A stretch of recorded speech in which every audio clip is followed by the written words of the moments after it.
Bom, boa noite a todos. Então, sejam bem-vindos à 14ª aula do curso de OPAR.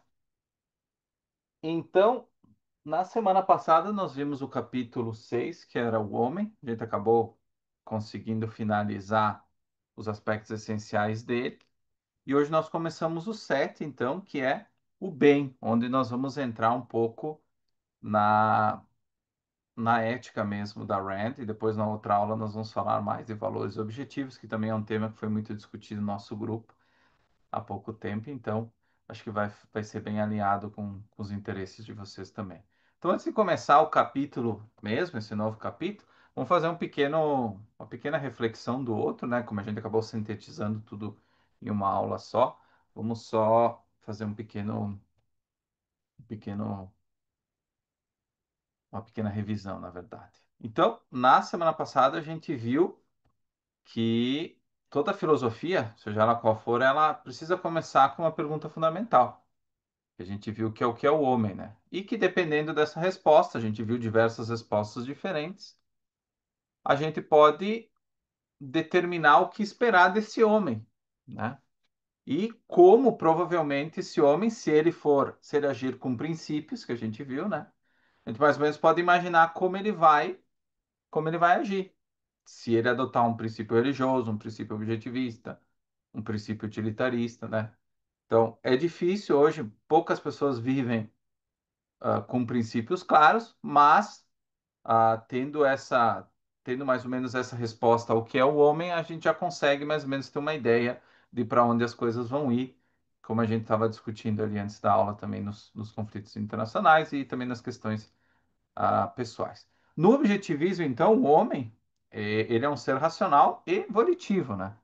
Então ele deve escolher pensar, então ele tem uma escolha entre pensar e não pensar, focar e não focar, mas ele precisa pensar para compreender a realidade e para agir de acordo, né, com ela, para agir dessa forma racional.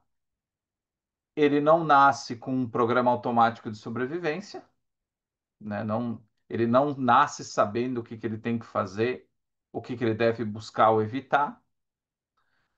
O exemplo, por exemplo, da criança, do bebê, né, que pode comer alguma coisa, pode se engasgar, pode fazer qualquer outra coisa que possa levar à sua morte, justamente porque ele não nasce sabendo o que ele pode fazer, o que é perigoso, o que não é. Ele não tem nós não temos essa programação automática, esse instinto, essa forma de fazer já dentro de nós quando a gente nasce. A gente precisa aprender.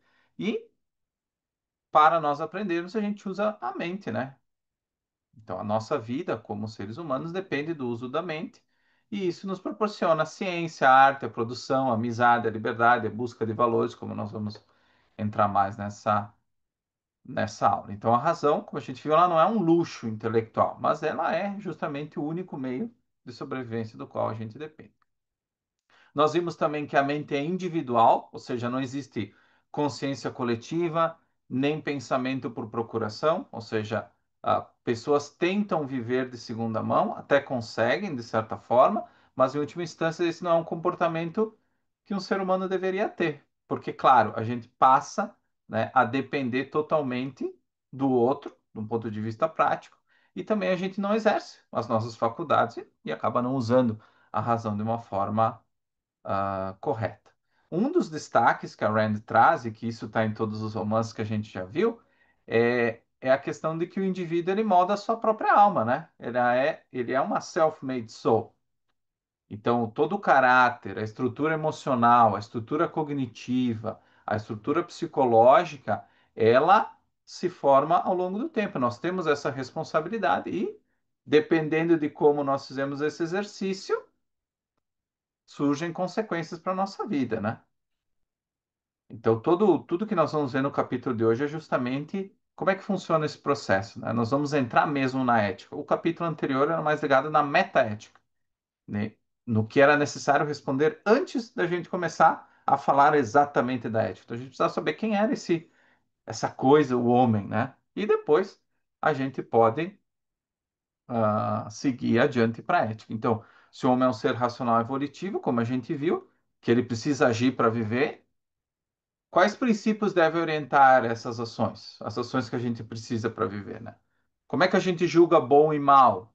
O que que significa viver bem, de acordo com a nossa natureza de seres humanos? Então, todas essas perguntas, elas entram, nós vamos discutir hoje no capítulo 7, que entra, então, de fato, na ética. O nome do capítulo é o bem, justamente introduzindo essa ideia de julgamento, né, racional, do que é bom ou mal para a nossa vida. Então, essas reflexões nós vamos fazer nessa aula de hoje. Como nós já vimos diversas vezes, mas acho que vale a pena revisar, como tem muitas pessoas ali entrando no curso toda semana, é importante a gente distinguir já em primeiro momento a ética das outras áreas da filosofia, como a metafísica e a epistemologia que a gente já viu, né? Para o objetivismo, a filosofia ela é um sistema hierárquico. Então, uma parte sustenta a seguinte. Na base da metafísica, como a gente já viu, que é o que existe, né? Responde a pergunta o que existe. Então, ali nós aprendemos um pouco sobre o ser, a existência, a natureza das coisas, e ali surge o primeiro axioma, o axioma mais importante, que é a existência existe. Depois, tem outros axiomas, como nós já vimos. Depois, nós vamos também para a epistemologia, que está acima dela, como se fosse o segundo andar, né? E ela nos permite responder a pergunta: como conhecemos o que existe, então? A existência existe, tá? Mas como é que a gente conhece o que existe? Como é que é esse processo, né? Então, aí a gente estudou esse instrumento da mente, os sentidos, a razão, a lógica e os critérios, então, que distinguem o verdadeiro do falso. O que nós vimos na metafísica e na epistemologia? Que elas são descritivas. Elas dizem o quê? O que é e como sabemos o que é. Então, esse é o papel delas, elas são descritivas. Só que, feliz ou infelizmente, o homem ele não vive só observando o mundo, em contemplação, como Aristóteles dizia. Ele precisa agir. Ele precisa escolher entre alternativas e decidir o que fazer. E é aqui que entra a ética, né? Que é o ramo o quê? Normativo da filosofia. Então, que pergunta que a ética responde? Diante do que existe, do que eu conheço, como que eu devo viver? Porque eu não posso passar minha vida formando conceitos. O que tu faz? Eu formo conceitos.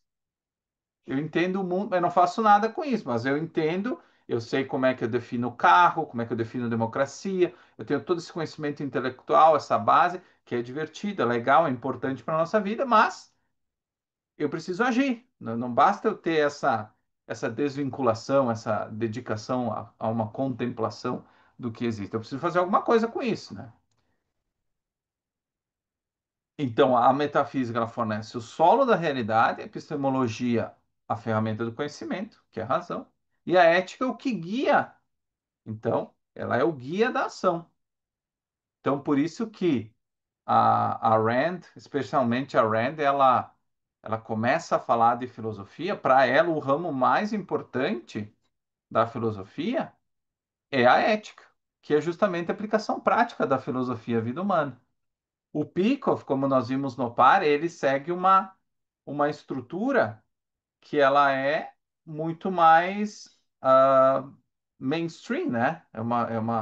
O livro, o texto, o par, ele é organizado como seria organizado os livros de história da filosofia.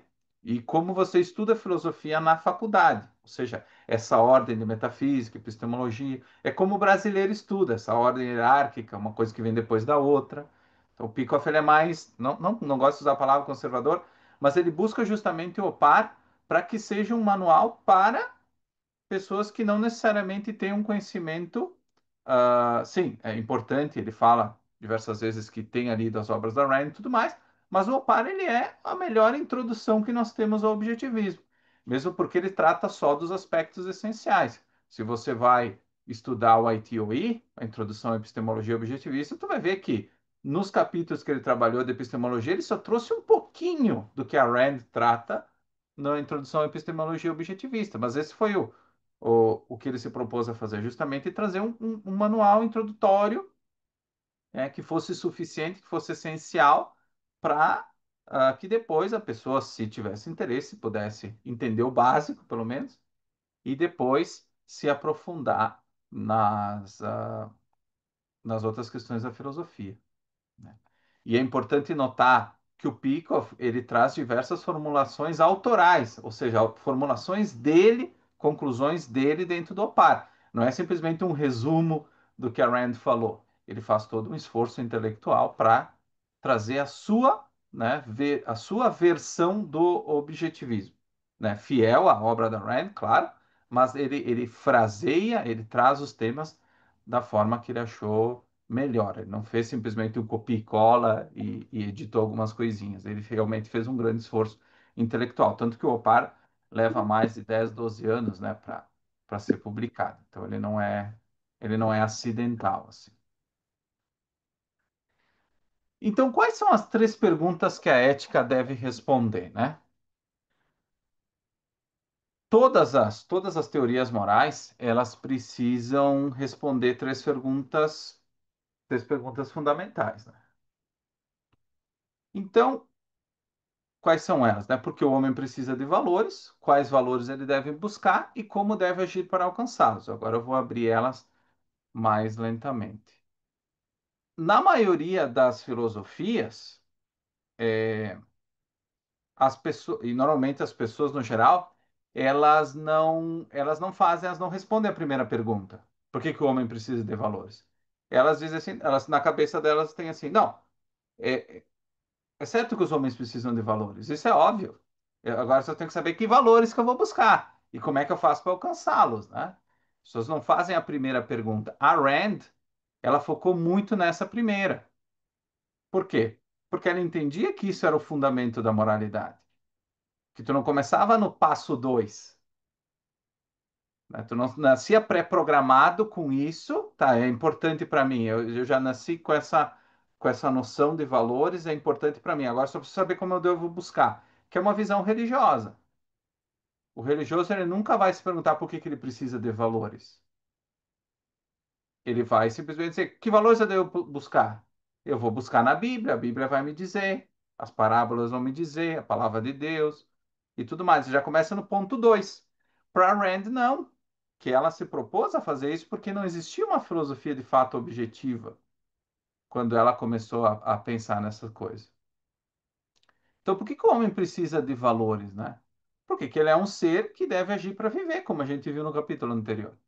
Ele não é que nem as pedras, né? Se ele não agir, ele vai perecer. Né? O bebê, se não tiver alguém que possa dar alimento para ele, ele morre. Então, o ser humano, ele precisa agir diante de alternativas, né? Viver ou morrer, obter alguma coisa ou não obter. Então, tudo isso, a resposta dessa pergunta, ela traz o quê? O que torna possível, de fato, o, o conceito de valor que a gente vai ver depois. Como a gente fala de criança, eu gosto um exemplo que me foi compartilhado ontem, eu queria trazer para vocês também.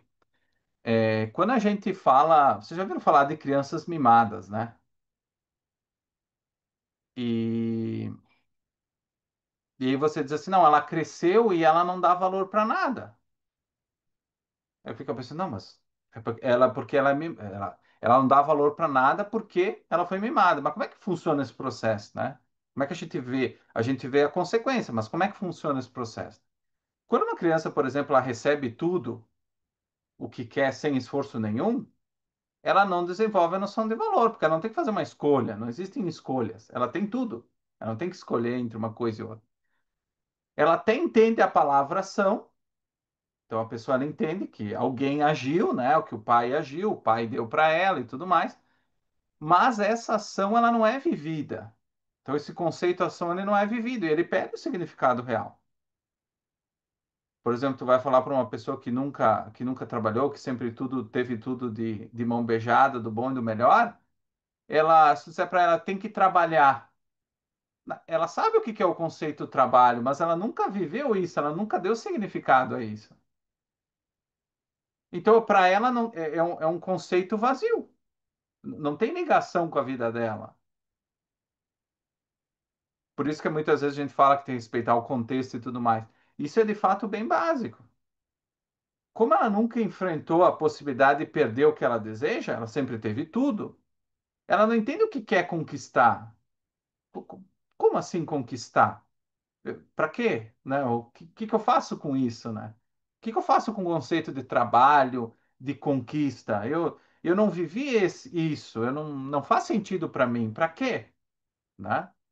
Então, os valores, eles existem quando há o risco, quando há alternativa. Quando a ação é necessária para manter algo. Se eu recebo tudo de graça, eu não tenho motivação para manter algo. Para quê? O próprio Eric comenta ali, né? Dificilmente dará valor ao que possui, né? Porque justamente ela não fez esse esforço. É como aquele exemplo da pessoa que ganha na loteria, né? E que normalmente perde tudo. Aquele dinheiro não é produto do esforço dela. Ele pode se tornar um patrimônio dela a partir do momento que ela se apropria daquilo, ela ganha o dinheiro, ela vai se informar como investir, ela cria um negócio, ela pode ajudar um parente, se for o caso, mas ela começa como uma ideia lockeana, né, de misturar o trabalho à terra, ela mistura o que ela é, os valores dela a esse dinheiro. E esse dinheiro tem chance de ser mantido. Do contrário, vai ser perdido. Por exemplo, eu dou dinheiro para o meu vizinho, eu construo uma pracinha. O que que significa essas coisas para mim?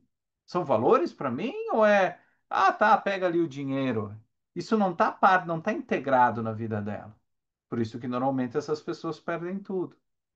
Então, esse exemplo da criança mimada e da pessoa que ganha a loteria é justamente isso. A gente percebe que não basta eu ter o conceito de ação, o conceito de trabalho, o conceito de produtividade. Se eu não agir como ser humano em busca disso, de procurar tornar isso parte da minha vida, não vai ter sentido nenhum para mim. Não vai ter sentido eu ficar aqui discutindo ética na aula do Zoom com os colegas aqui. Não faz sentido para mim. Para quê? Valor, buscar valor, para quê? Se eu já tenho tudo, né? Então é bem importante a gente parar um pouco e pensar a importância dessa primeira pergunta. Como fundamenta a moralidade para uma ética objetiva, mas mais básico, né? Para a nossa própria vida.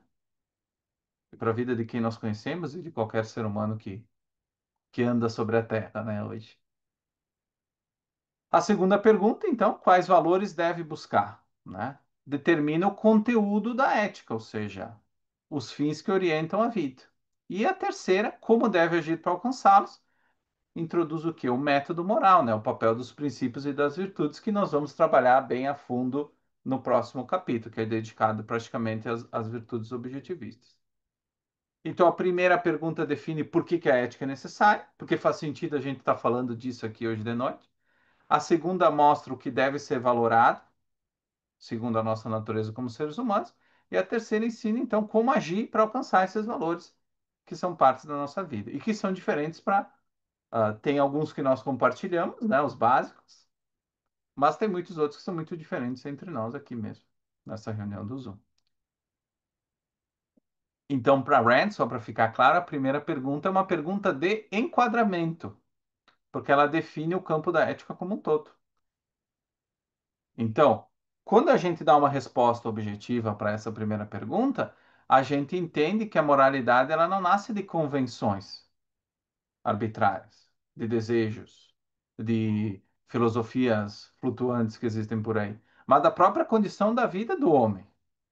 Então, sem esse ponto de partida, toda a ética, como a gente viu, ela se torna arbitrária, né? Religiosa, sentimental, utilitarista. Então, se eu não tenho uma ética objetivista, uma objetiva, né? Eu preciso, daqui a pouco, ter uma base de mandamentos. Então, eu preciso que alguém me traga um framework, né? Uma estrutura, um enquadramento já pronto, que eu possa só copiar e colar, né? Tentar, pelo menos, né? Dentro disso. Uma perspectiva utilitarista, que era muito mais social, ou seja, o maior bem para o maior número. Mas isso o que que tem a ver comigo, né? Na verdade. O que que tem, como qual é o propósito de eu me beneficiar o maior número? O que que isso significa, né, de verdade? Ou sentimental, que é aquela ética de fazer o que tu sente no momento. Uma ética pragmática também, né? Fazer as coisas, decidir imediatamente sem pensar no futuro, né? Sem ser guiado por princípios, como a gente vai ver depois. Então abre a porta para qualquer postura arbitrária que o indivíduo deseja adotar, né? E existem várias opções por aí hoje em dia, né?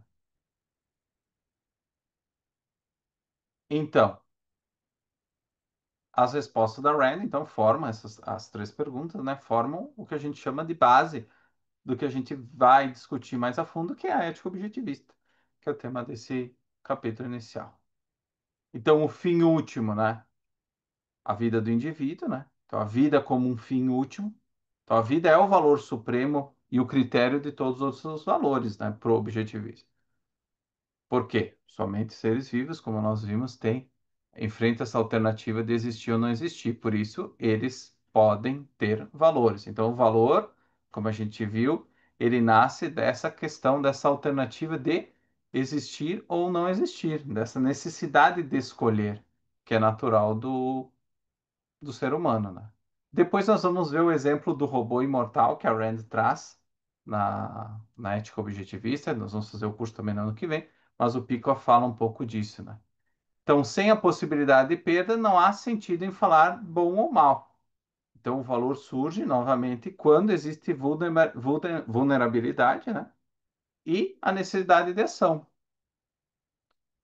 É muito importante notar que, no caso do homem, viver não significa apenas manter processos biológicos, mas sustentar a vida humana enquanto vida racional, que é o que? A existência guiada pelo pensamento, pela escolha e pela produção de valores. Por isso que existe aquele debate, como a gente viu, o debate da eutanásia e tudo mais. É, o religioso ele vai dizer que a vida ela tem que ser mantida, porque ela é um dom de Deus, é um presente, e ela tem que ser mantida a todo custo, não importa. Já o objetivista ele vai dizer, olha, se eu estou acamado, se eu não tenho consciência, eu estou em coma, eu não estou agindo, eu não estou vivendo como um ser humano, eu não estou buscando valores e nem mantendo os valores que eu já tinha antes do processo. Então, de fato, eu não estou vivendo. E aí essa escolha se torna até bem racional, né, de ser feita. Então, por isso que a partir do momento dessa primeira pergunta, a gente já começa a fazer algumas reflexões, né? O que que é viver de verdade? É só teu coração batendo? E a gente percebe que não é isso. Mesmo quem não conhece filosofia sabe que não funciona assim. Se fosse só isso, ninguém teria depressão, ninguém teria ansiedade, porque se fosse só o caso de ficar batendo no coração, ou estar funcionando algum processo biológico mais básico, não teria porquê, né? Não teria por que gerar essa ansiedade. Essa ansiedade, a busca de valores, ela também, se ela não é guiada por um processo racional, ela gera essas outras consequências, né? Porque como tu fica naquela confusão, tu não sabe o que tu quer e tudo mais, isso automaticamente vai gerar ansiedade, porque tu está sempre no risco de não conseguir uma coisa, e mesmo que tu consiga, talvez não seja o que tu queria mesmo, né? Então toda essa confusão mental, ela gera essa ansiedade. Então a gente entende que viver como ser humano racional não é fácil, exige essa consistência racional ao longo do tempo, e que talvez poucas pessoas hoje em dia façam esse exercício, né? Então, essa é basicamente a reflexão da pergunta 1. Na pergunta 2, né? Se a gente considera que o fim é a vida racional, o meio para essa vida racional é a faculdade que nós já vimos, que é a razão, né? Como a gente não tem instintos automáticos, né? A gente não nasce pré-programado, a gente precisa observar a realidade, pensar, planejar e agir conforme os fatos. Por isso que a virtude central objetivista é a racionalidade, que é o compromisso incondicional com a realidade, né? Então,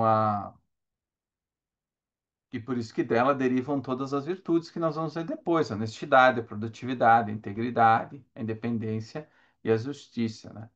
Não é uma lista exaustiva. A Rand trabalhou bem essas virtudes, né? Mas ela nunca disse fechou a porta para qualquer outra virtude. Mas ela entendia que essas eram as virtudes principais. Então, viver racionalmente é o quê? Reconhecer a causalidade e agir em conformidade com ela.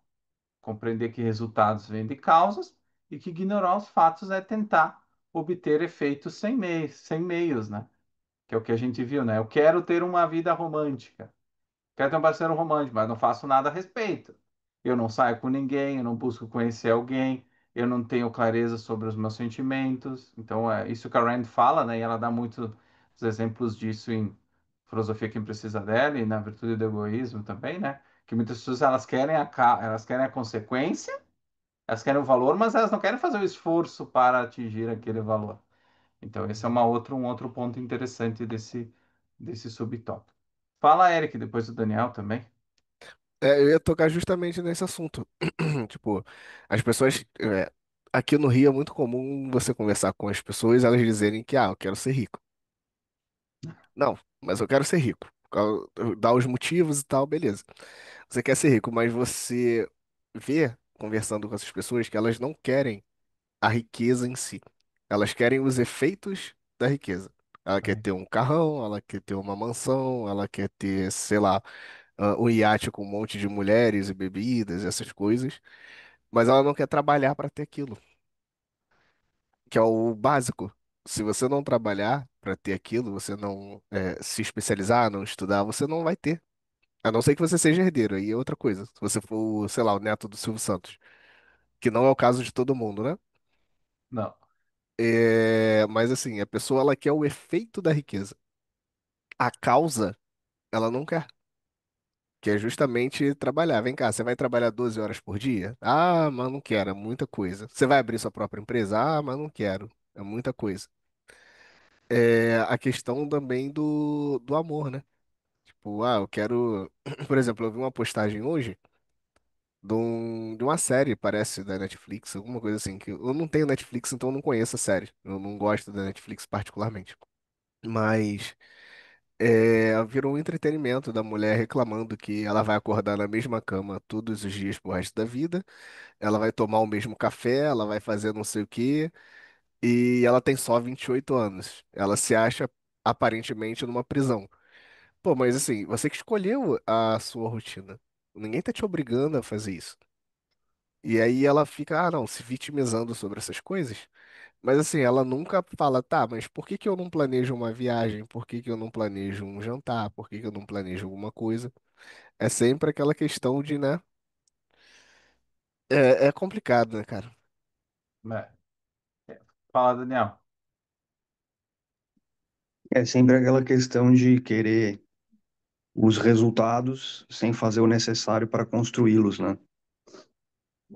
Matheus, a minha dúvida é, eu não sei se houve para o pessoal, houve um corte para mim, bem no momento que você estava falando, a seguinte parte: a virtude, aí cortou, objetivismo, racionalidade, cortou, o Eric também falou que cortou. A virtude, objetivismo, racionalidade. Acho que cortou uma palavrinha no meio. Era isso, Não, tá? é que a virtude central da ética objetivista é a racionalidade. Esse que foi que é o compromisso incondicional com a realidade que eu comentei. É isso. Que a Obrigado. Rand era a racionalidade como essa virtude, a virtude mãe, a virtude base para todas as outras, né? É importante notar que a própria Rand, ela chega a essa conclusão depois da nascente.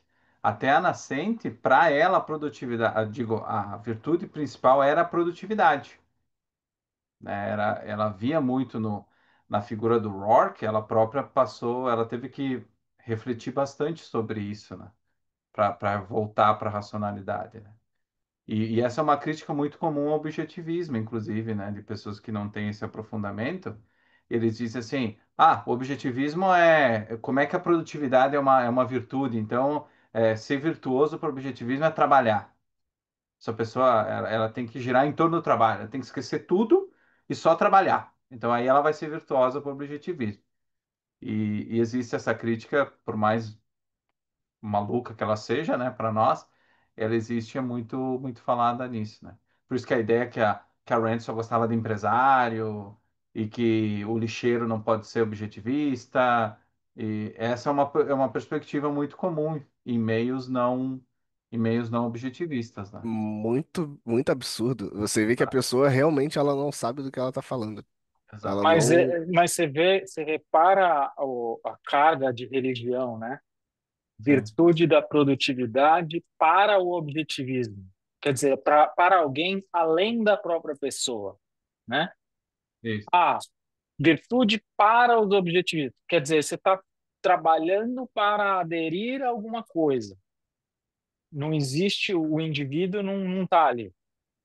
É, e na própria, por mais que nos últimos tempos, por exemplo, falando da ética religiosa, né, é o que eu falo da ética religiosa, no caso do catolicismo, que é aquela que eu conheço, né, que tem uma visão um pouco mais perniciosa quanto isso, quanto ao trabalho, né, com o tempo foi tentado passar do pano, né, nessa questão do trabalho, que o Deus quer que tu trabalhe e que tu sustente a tua família e tudo mais, mas o trabalho, na verdade, originalmente, ele é o castigo, né, da queda, é o castigo do pecado original. É tu ter que trabalhar. No Jardim do Éden, tu não trabalhava.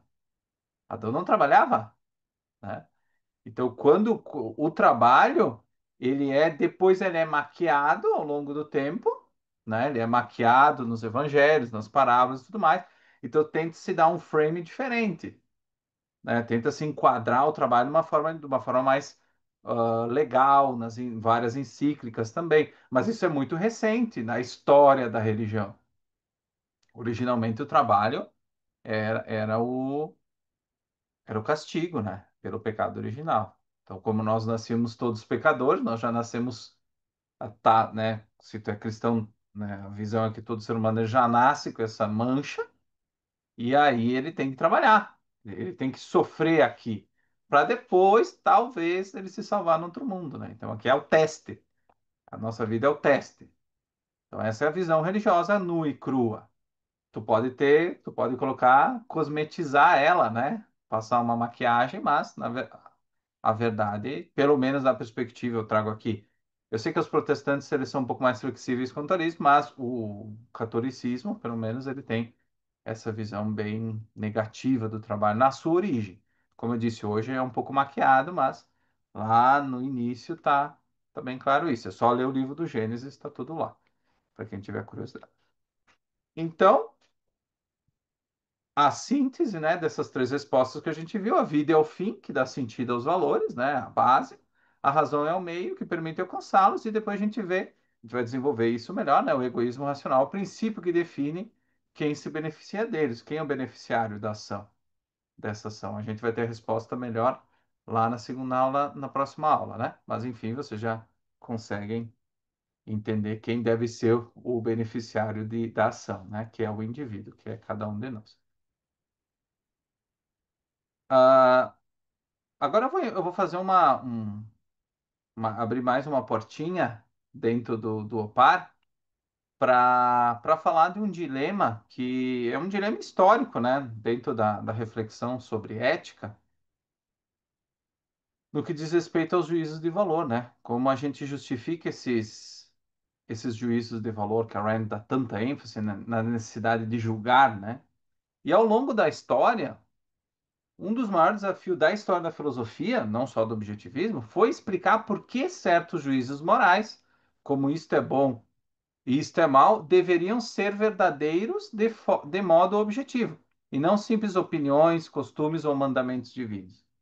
Como é que a gente resolve, então, o que passou a ser chamado de o problema do ser e do dever ser? Né? Quando surge esse problema, né?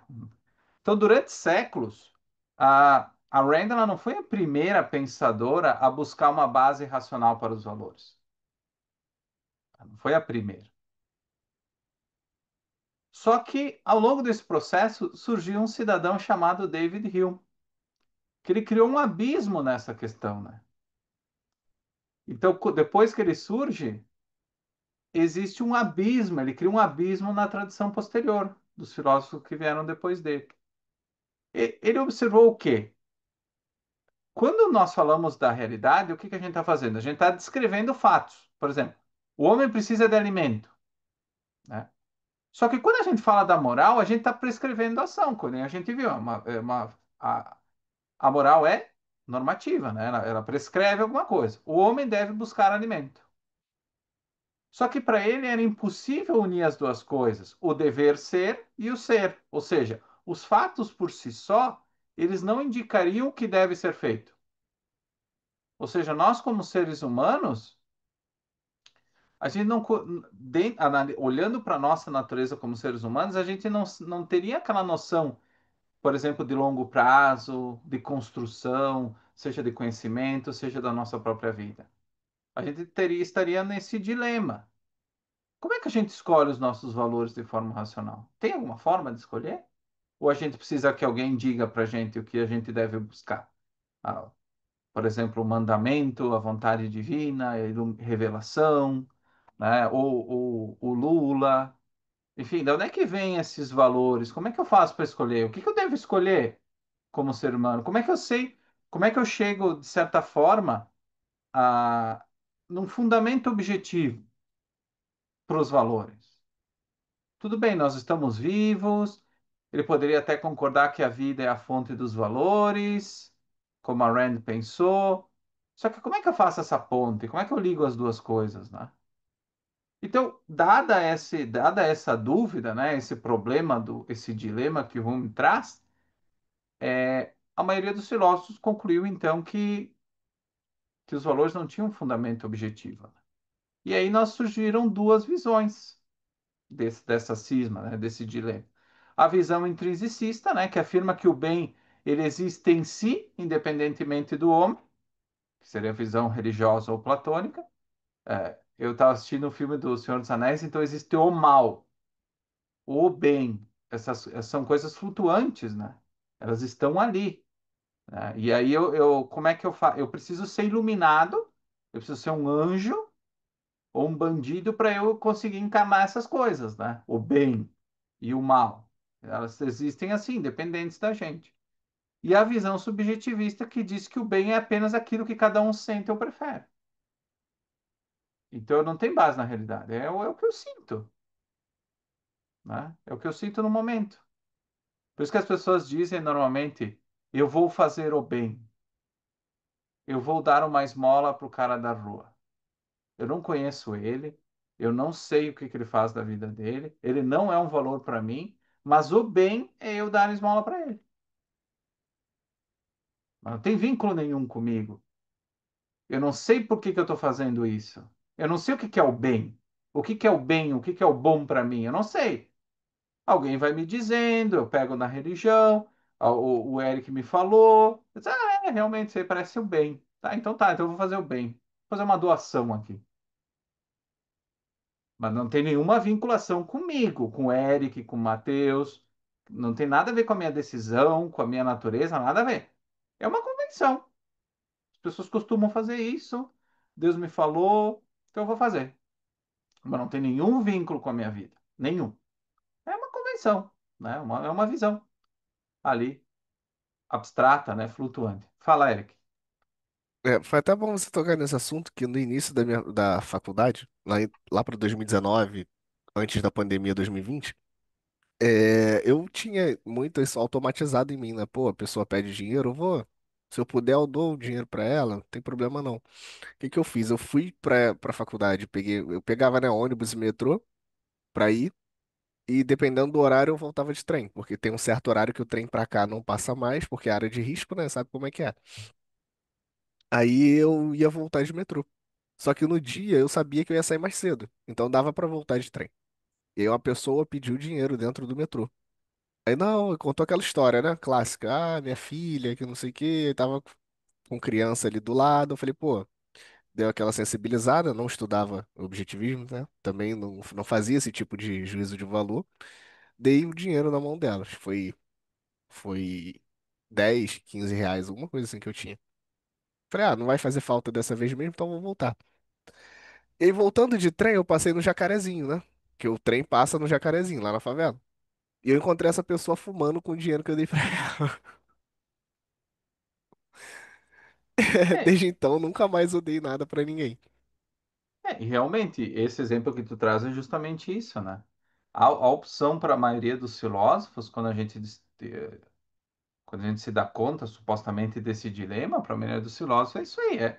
Nós temos uma ética partida, né, entre dogma e relativismo, entre mandamento cego, então a Bíblia diz que eu tenho que fazer, né? E uma opinião pessoal. O Eric me falou que ele fez, parece legal, vou fazer também, vou doar também, vou ajudar o cara a pegar o ônibus, né? Só que tudo isso é desligado dos fatos da realidade, do meu contexto, não tem nada a ver com isso. É uma convenção, uma repetição que a gente faz. Então, como é que a Rand ela reconstruiu essa ponte, né? Ela mostrou que é possível sim derivar o dever do ser, o dever ser do ser, né? Desde que a gente parta de um fato fundamental que torna a realidade necessária, como a gente viu, que é a alternativa entre viver e morrer. Então, somente seres vivos encaram essa condição. A gente viu que a pedra não é o caso, né? Uma planta precisa captar luz, absorver água, senão ela morre, né? Então, isso significa, por exemplo, que a vida, e apenas a vida, cria o contexto no qual os conceitos de bom e mal fazem sentido, tá? Mas isso não é suficiente ainda. O que que é bom e mal, então? O bom é aquilo que sustenta a vida. O mal é aquilo que ameaça ou destrói essa vida. Então, fora desse contexto de alternativa, as palavras valor ou bem perdem qualquer significado. Por isso que quando tu dá, muitas vezes quando tu faz esses processos, eu também venho de um lar religioso, quando tu faz esse processo de doar o dinheiro para alguém, tu se sente estranho, né? Pô, tô dando dinheiro para esse cara, por quê? Só que a gente não entende isso claramente lá no início, né? É...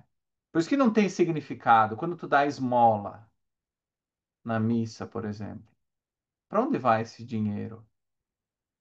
É para construir uma igreja? É para pagar o padre? É para fazer uma reforma, uma atitude social? É para doar roupa? Para onde que vai? É para a mitra diocesana? Para manter a estrutura burocrática da igreja? Vai para o Vaticano? Onde é que vai esse dinheiro? Ele não tem vínculo nenhum com a minha vida, ele não tem vínculo nenhum com a realidade. Eu não sei o que vai acontecer com isso. Então eu não tenho como dizer que isso é um valor ou um bem. Como é que eu vou dizer que é um bem para mim, se eu nem sei o que que é? Para onde é que vai esse dinheiro? Eu não sei. Então eu não posso dizer que isso é um valor para mim. Isso não está claro, isso não está focado, não está calcado nos fatos da realidade. Então é a mesma coisa como o Eric falou. Na cabeça dele, o dinheiro que ele doou para quê? Porque um valor para ele, sim, que uma pessoa possa chegar na sua casa.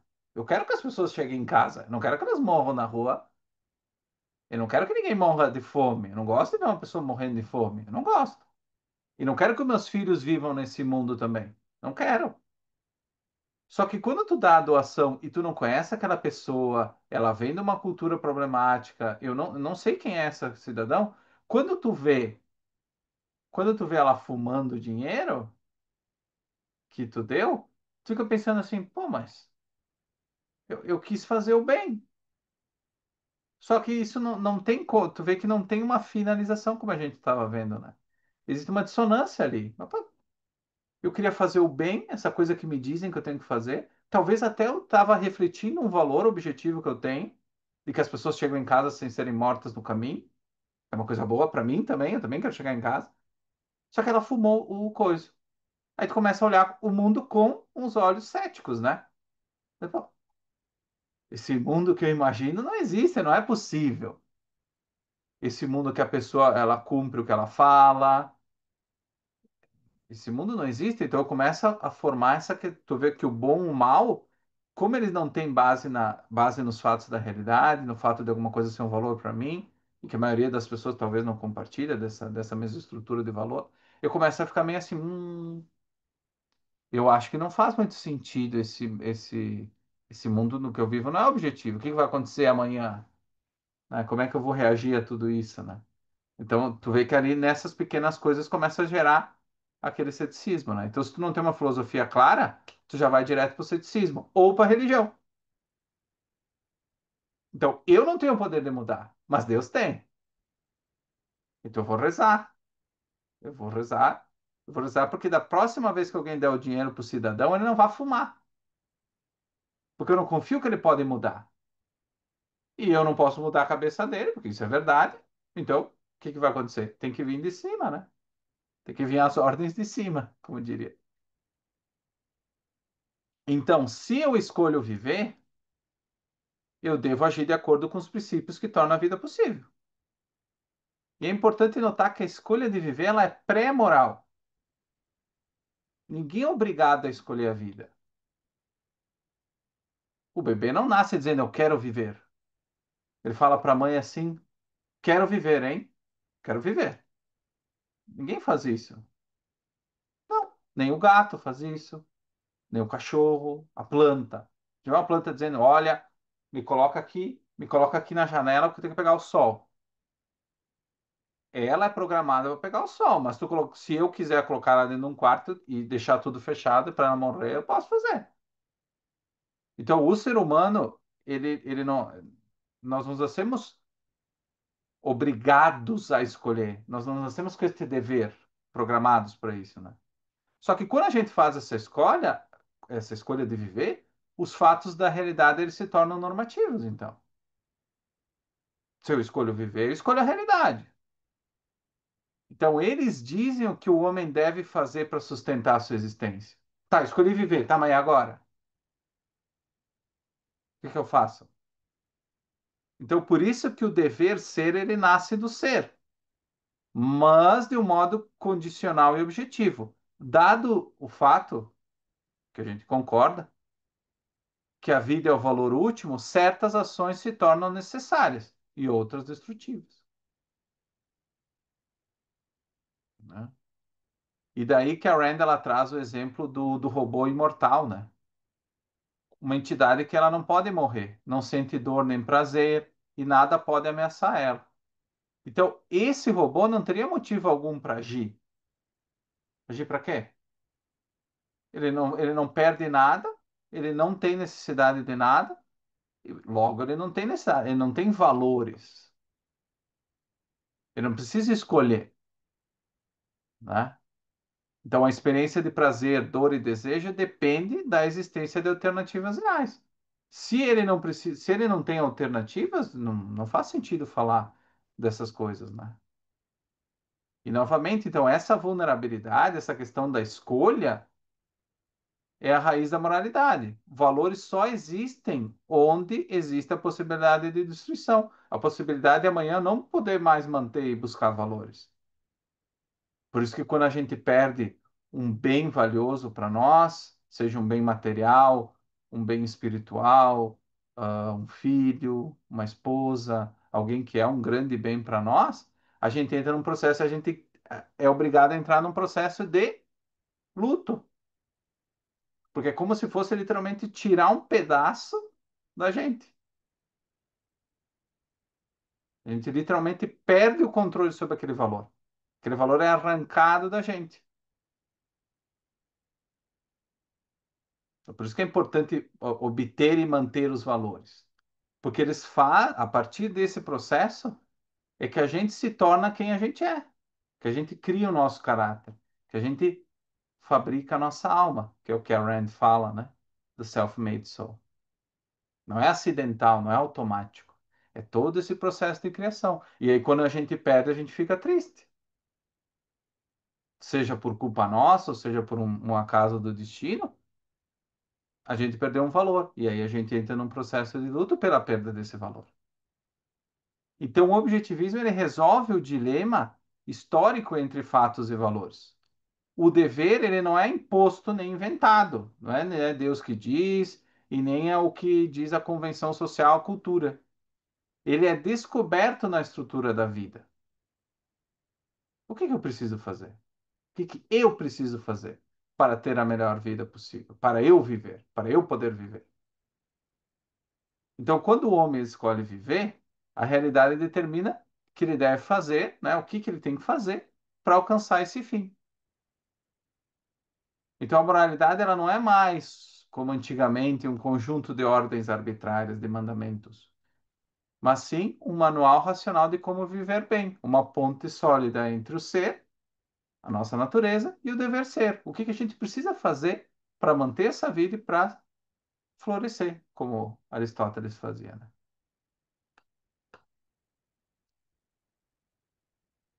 Como vocês já estão carecas de saber, o valor para Rand é aquilo que um ser busca obter ou manter por ação. Eu não tenho como obter ou manter sem agir. Eu preciso agir.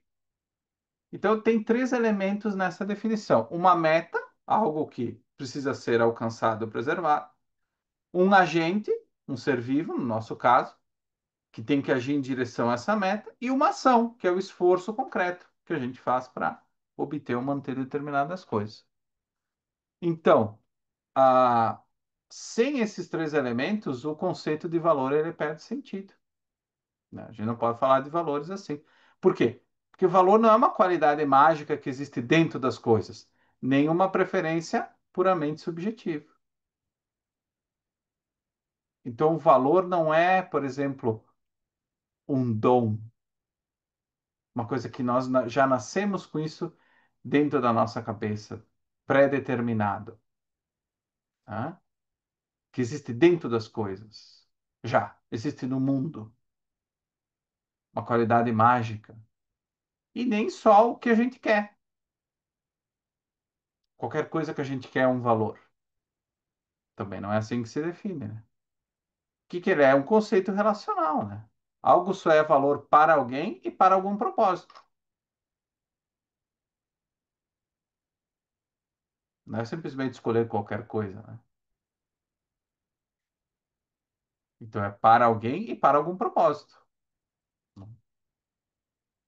Então, como a gente viu, o conceito de valor só é possível dada a existência de alternativas reais, né? Então, se não tem possibilidade de escolha, como no caso do robô imortal, não faz sentido de falar em valores, né? Ele não busca valores.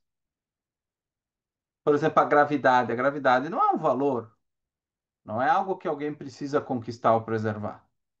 Ela existe independentemente de qualquer ação, minha, do Daniel, do Eric, vai continuar existindo. Se eu morrer amanhã, a gravidade continua existindo. Mas a comida é um valor. Por quê? Porque ela pode faltar, né? Depende do esforço para ser produzida, obtida e consumida. Então, ela é o quê? Ela é. Só faz sentido falar de valor no que a Rand falava de feito pelo homem, não metafisicamente dado, né? Ali que faz sentido mesmo falar de valor. O sol, por exemplo. Não quer dizer que o sol não interfere na minha vida, mas ele não é um valor para mim. Ele participa da minha vida, mas ele não pressupõe uma escolha minha. Ele existe, como a gravidade. A gravidade também é boa para mim, no sentido de ser útil, de permitir que as coisas aconteçam no mundo. Mas não é uma escolha minha a gravidade, né? Então é muito importante notar que o valor, a noção de valor, ela diz muito respeito ao que eu escolho, ao que eu posso escolher. Não necessariamente a coisas que existem no mundo. Não é tudo um valor para mim. Acho que essa noção é importante porque existem vários objetivistas que dizem, né, que valor que valor pode ser o sol, pode ser a gravidade. Tem essa discussão dentro do movimento objetivista, né? Eu, pelo menos, entendo do Peikoff e concordo com essa visão de que valor ele vem da existência de alternativas reais que estão ao meu alcance, que eu posso escolher. Tudo que eu não posso escolher não pode ser considerado um valor para mim, né? Então, as alternativas é o que liga, como a gente viu, o conceito de valor ao fenômeno da vida. Então, aquela escolha de viver ou morrer e tudo mais. Então, como a gente viu, o bom é o que sustenta a vida e o mal é o que ameaça a vida. Como a gente viu o problema do metanol agora nas bebidas alcoólicas. Então, cuidem que vocês vão beber, né? Porque se tomar com metanol, ameaça a vida, né? Não é garantido, mas ameaça muito a vida. Então, nesse mesmo raciocínio, é por isso que só os seres humanos podem ter valores. A gente não vê a pedra agindo em busca de valores, né? Por exemplo, a planta. A planta ela tem, no sentido de finalidade, ela busca a luz do sol, mas ela não decide buscar a luz do sol. Ela faz isso automaticamente. Então, o ser humano ele se diferencia porque ele precisa usar a razão para identificar o que é bom, para depois ele agir de acordo, né? Então, a ética, que é o sistema de princípios, como a gente viu, que orienta o homem a escolher e agir em prol dos valores que sustentam essa vida. Então, acho que já ficou clara a diferença, por exemplo, com o robô imortal, com a planta. Então, a ética ela tem um uso muito específico e único para o ser vivo homem, né? Então, por exemplo, o gato, se eu bater com a colherinha no prato, ele pode vir, mas ele não está vindo pensando, é um movimento automaticamente, é uma relação que ele fez ao som, indicando que isso tem comida, mas ele não sabe de onde vem a comida, ele não tem como produzir essa comida, isso é um movimento automático para ele. O ser humano não. Ele passa por um processo contínuo de buscar e manter valores, né?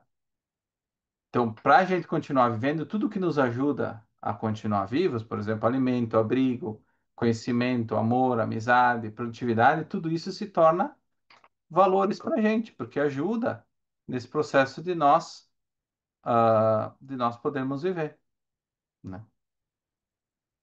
Isso, o Eric trouxe aqui bem claro, né? Que ele não pode mais beber o seu uísque por causa do PCC, né? Infelizmente ali. Exato, o Felipe traz o contexto aqui, a água é um valor em um determinado contexto e para algum beneficiário. Na economia se fala muito isso, né, da teoria do paradoxo da água e do diamante, e é justamente isso que o Felipe explora aqui nesse exemplo.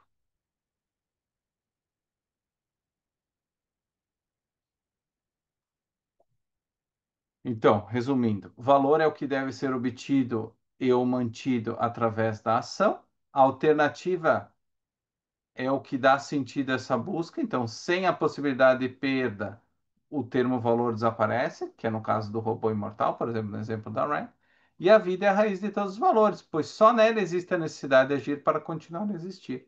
Era o padrão, né? É o guia que nos ajuda a poder chegar a essa busca de valores. Na pergunta 6 e 7 que eu coloquei no material para vocês, a eu trago de uma forma bem esmiuçada essa reflexão sobre o robô imortal e a vida como valor último, tá? Que na verdade é uma consequência do que a gente já viu até agora. Então eu peço que vocês leiam também que tá uma outra forma de dizer o que eu acabei de dizer aqui até agora na aula, né? E um dos pontos novos sobre essa discussão é outras filosofias tentaram substituir esse fundamento da vida como valor último, né? Portanto, a gente não está isso. Para Kant, por exemplo, o bem está no cumprimento do dever. Para o utilitarismo, no prazer coletivo, né? No maior bem para o maior número. Para o cristianismo, na salvação da alma. Ou seja, o valor último, o objetivo último da nossa vida, não é preservar a nossa vida. O objetivo último do homem, perdão. Não é preservar a sua vida. É salvar a sua alma. Para o utilitarismo, não se fala de vida como a vida do indivíduo como valor último. Não se fala nisso. Se fala o maior bem para o maior número. Esse é o padrão. Então, todas as decisões da política, da vida de cada indivíduo, elas devem ser voltadas a esse bem-estar geral, não ao meu bem-estar, ao bem-estar geral. No caso do Kant, é o cumprimento desse dever, que é fruto, né, o imperativo categórico. Então, aquele dilema que o Rumi traz, que a gente viu agora há pouco, o Kant ele resolve, entre aspas, trazendo esse imperativo categórico, né? Ele dá essa solução, essa ponte que ele tenta dizer, né? Como eu não posso achar na realidade, numa forma objetiva, de valores, eu preciso desse imperativo categórico, que pode vir através da filosofia kantiana, ou de Deus, ou de qualquer outra autoridade que eu possa escolher, né?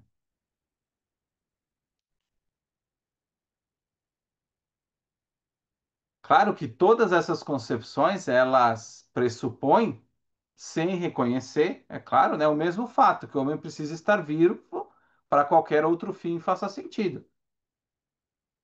Por exemplo, salvação da alma, né? No caso da salvação da alma, eu não sei se ele precisa estar vivo, né? Pelo menos ele tem que ter passado um período aqui para depois ser migrar para aquele outro local, né? Que é acreditado.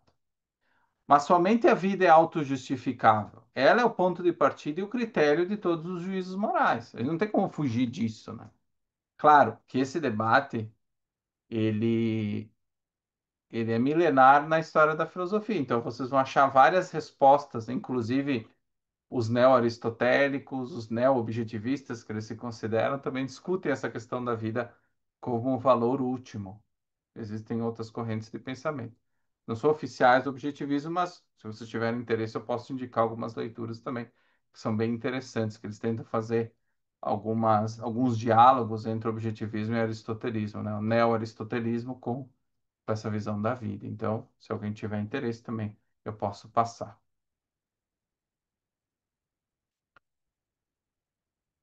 Então, como a gente viu, os animais nascem eles nascem de certa forma pré-programados, né, com esses instintos automáticos. O ser humano, ele não nasce com curso de ação automático. Ele tem uma consciência volitiva e conceitual que precisa ser usado ativamente, ou seja, na ação. Então, nós não nascemos com um instinto que lhe diga, que diz para a gente o que comer, como viver ou o que amar. Não nasce com essa informação pré-programada.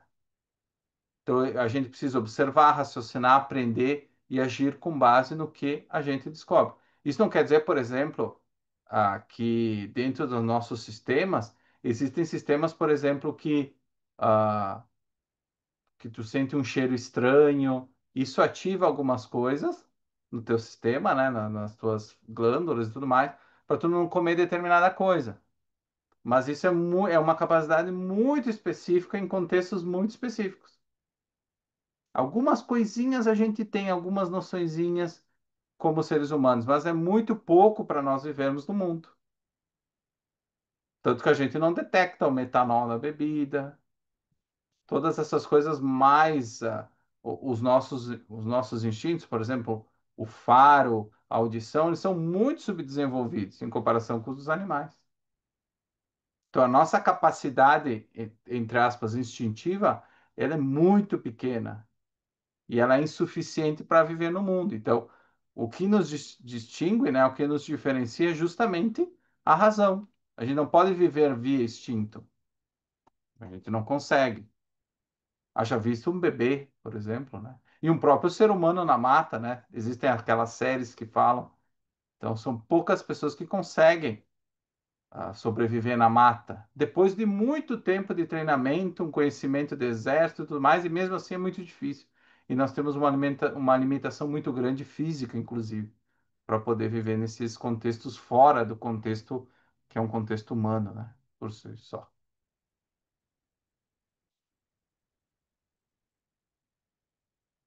Então, o homem ele deve escolher viver. E essa escolha é muito importante. Como eu disse antes, escolher viver não é escolher simplesmente continuar a ter o coração batendo, ou ir para academia, ou cuidar do colesterol. Isso é importante, sem dúvida. Mas escolher viver é muito mais do que isso, né? A gente precisa conquistar de fato o conhecimento que a vida requer em todas as áreas da nossa vida.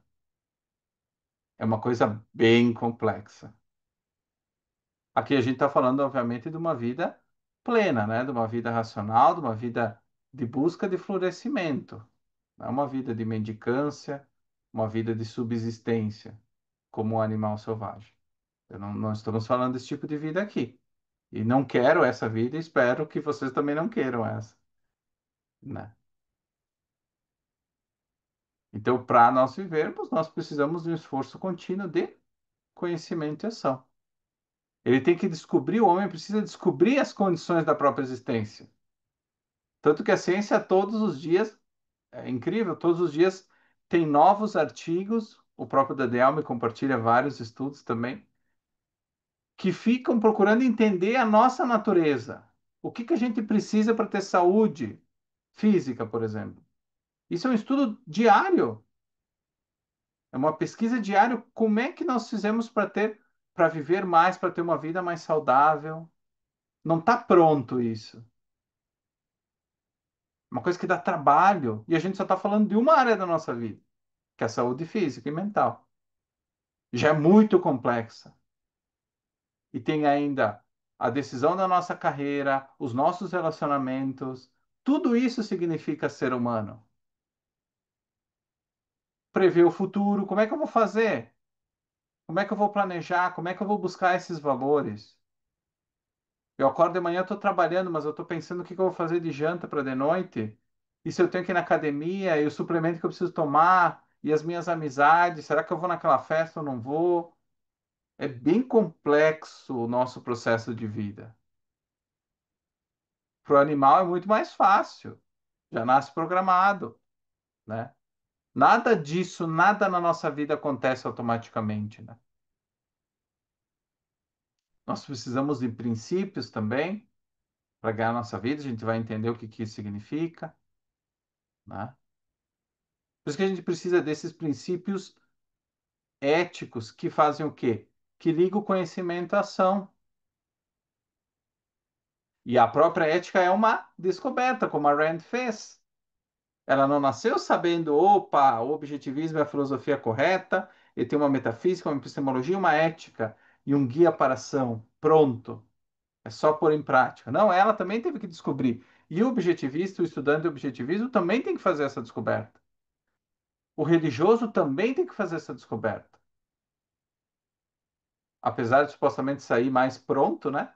Já ter os mandamentos prontos, um livro pronto, né?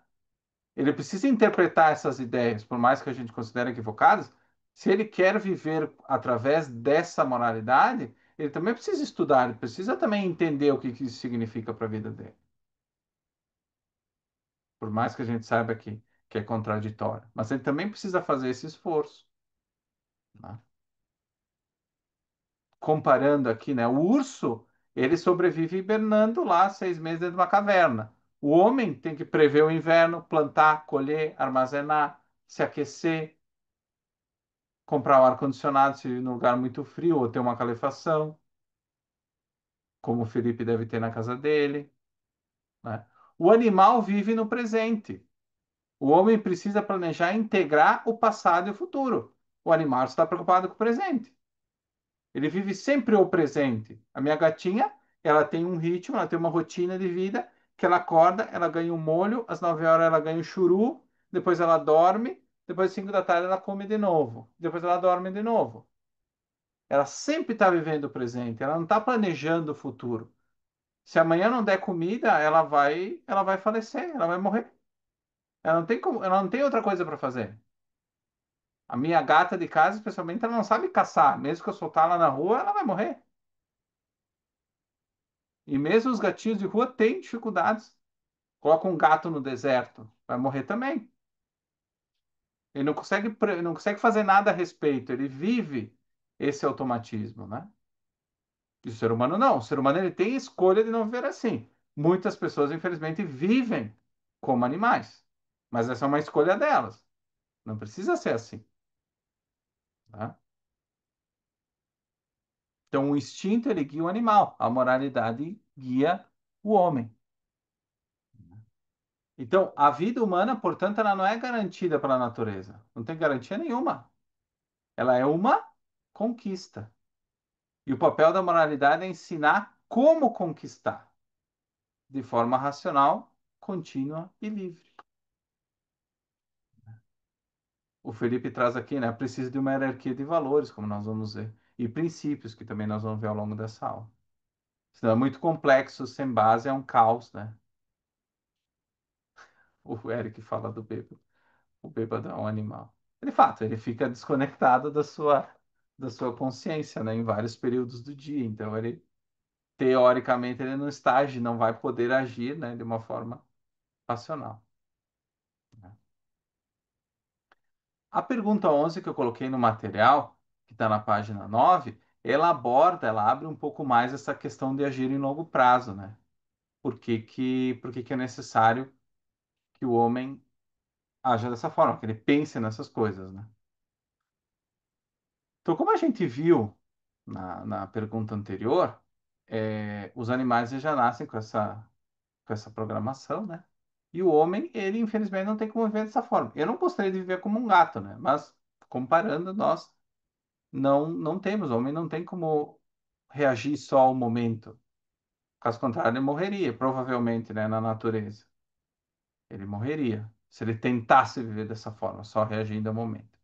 Ele precisa justamente projetar o futuro, né? Estudar antes de exercer uma profissão, produzir, né, guardar dinheiro para comprar um apartamento, cuidar da saúde antes que venha a doença, porque depois tentar né, resolver a consequência, né? Cultivar amizades e valores que frutificam no tempo. Porque todos os valores humanos, eles são valores que eles se amadurecem com o tempo. Uma boa amizade, um bom relacionamento, a construção do prédio onde nós estamos morando, não acontece de um dia para o outro, normalmente dura 3, 4 anos, a construção. O estudo para um concurso, como o Eric está fazendo agora, também não é uma coisa que acontece de uma hora para outra, né? Daqui a pouco ele passa, mas ele talvez, não, se não for passar em primeiro, ele vai demorar para ser chamado. Talvez ele não seja chamado. Pode ser que o concurso não seja renovado. Então a gente sempre está falando do longo prazo, né? E tudo isso só é possível devido à nossa natureza conceitual, né? Se nós ficássemos só no nível perceptual, no nível das sensações, do instinto, a gente não teria como fazer esses planos, né? Então a razão nos permite fazer isso e os princípios morais nos ajudam a guiar a busca por esses valores. Tá, tudo bem, eu entendi que é a razão. Tá, mas que valores que eu quero? Então, para eu saber o que eu quero, eu preciso desse guia da moralidade. Que eu vou conseguir direcionar minha vida para a busca desses valores, né?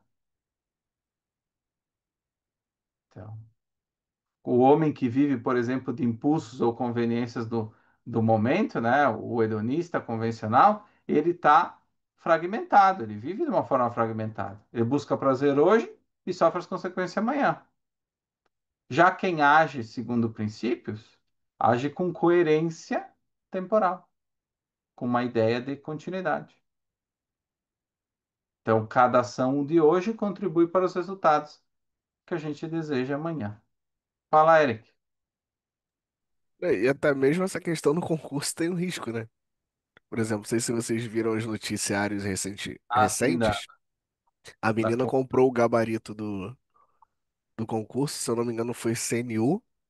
Eu não lembro agora se foi CNU ou TCE. Foi CNU, né? Passou em segundo lugar, mesmo tendo o gabarito.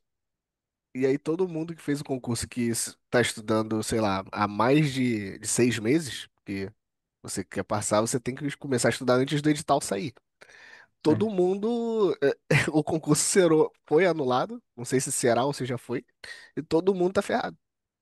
Todo mundo que fez se preparou psicologicamente, e intelectualmente para o concurso se arrebentou por causa dessa pessoa. É incrível, né? E E triste. ninguém será indenizado por isso. Ah, não. E um fato interessante é que a razão, devido à nossa construção cognitiva, né, a nossa faculdade conceitual, nós precisamos ser seres integrados para a conquista de valores a longo prazo. Não adianta usar a razão, mas viver em pedaços, né? Viver de forma fragmentada. Então, por exemplo, o homem que mente hoje para obter um ganho rápido, como exemplo do concurso, né? Elimina a confiança necessária para a convivência, né? E destrói a sua reputação, por exemplo. Então, essa menina provavelmente não vai ser contratada em nenhum outro lugar tão cedo. Então, é interessante notar que aparentemente muitas vezes tu pode ter um ganho de curto prazo, e às vezes tu tem um ganho de curto prazo, como imagino que ela pensou ter ao comprar a vaga, e olha a consequência disso agora, né? E mesmo que ela não tivesse sido descoberta nesse momento, sempre ia ficar na mente dela essa suspeita. E se descobrirem, o que vai acontecer? O Bernie Madoff, por exemplo, que deu golpe em pessoas por 25 anos. A melhor coisa, segundo ele mesmo, foi quando ele foi descoberto, que ele não precisou mais mentir. Bilionário.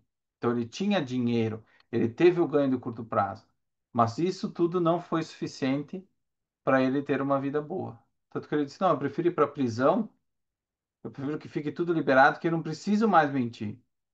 Eu não preciso mais, eu não preciso viver dessa forma perturbada, tendo medo de sair na rua, não podendo dormir de noite, porque se alguém vai descobrir quantas pessoas eu enganei, ele perdeu a família, perdeu o dinheiro, perdeu o negócio, perdeu tudo.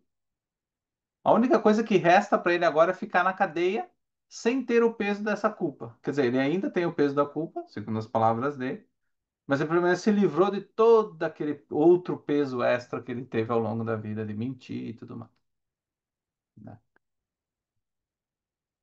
Então, esse exemplo do concurso que o Eric trouxe é um outro muito interessante, né? E depois também tem a questão da virtude da produtividade, como eu comentei, né? Também está ligada à virtude longo prazo, né? A ação de longo prazo também pressupõe essa ligação com a virtude da produtividade. Por isso que a Rand, inclusive em A Nascente, ela ainda fica na cabeça dela que a virtude rainha era a produtividade e não a racionalidade até então. Depois, com a revolta de Atlas, isso muda, né? Tanto que aparece no próprio discurso de Gauss. Então, essa virada de chave acontece quando, quando ela escreve a Revolta de Atlas.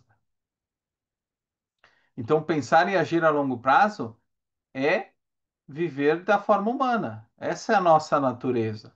Nós não nascemos para. A nossa natureza não é viver no curto prazo. Não é essa a nossa natureza. Por mais que nós tenhamos a escolha de viver assim, pagando as consequências do que isso se representa, né? Então, esse é o objetivismo, a ética objetivista fala muito que a vida ela não se mede por momentos isolados, né? Mas pela coerência temporal das nossas ações. Então, nesse momento a gente daqui a pouco não tenha todas essas integrações feitas, provavelmente não, né? Até porque a gente tem muito para viver ainda. E como a Rand fala, e como nós falamos no início da aula, a gente precisa viver as coisas para a gente dar sentido aos conceitos. Porque senão é só uma coisa que eu li no papel, que não faz sentido para mim, né? Então, esse é um processo de construção. O Felipe traz também diversos exemplos no nosso grupo do WhatsApp.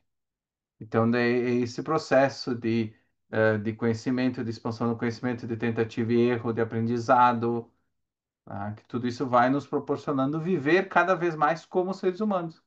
Mas quando a gente nasce, a gente não está vivendo ainda como ser humano, apesar de nós termos processos biológicos. Então, novamente, a Rand fala que é uma construção, não é algo que vem pronto, né? A gente sabe que a questão de o que nos permite viver de longo prazo é justamente a capacidade de conceituar, sim, então é importante formar conceitos, sem dúvida nenhuma, não quero dizer nada em contrário. Só que é uma parte a integração que a Rand sempre fala, a união de corpo e mente. Ou seja, não existe só corpo e não existe só mente. Existe a união dos dois para proporcionar viver como o ser humano. Então, eu preciso integrar esses conceitos, eu preciso agir na realidade para que isso faça sentido. Porque senão também não adianta eu estudar aqui, eu ler no papelzinho, essa é a definição de razão, tá, agora eu vou dormir. Não saio de casa por 2 meses, não como por um mês.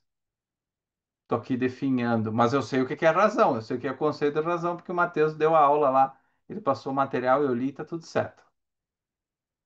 Isso não basta, né? Não basta para nós sermos seres humanos, para vivermos como seres humanos. Então, para quem quiser a definição bem aprofundada, tem ali na pergunta 12 do nosso material, ali na página 12, também coincidência. Não, é página 13, hein, pessoal? Página 12. Fiquem tranquilos. Tanto que aqui eu até fundi as perguntas, tinha pergunta 13, 14 e 15, eu fundi tudo em uma, para não ter a pergunta 13. Sem preconceito. Fiquem tranquilos. Então, uma das perguntas que um aluno me pediu no privado é por que que toda ação humana é moralmente significativa, né? Por quê?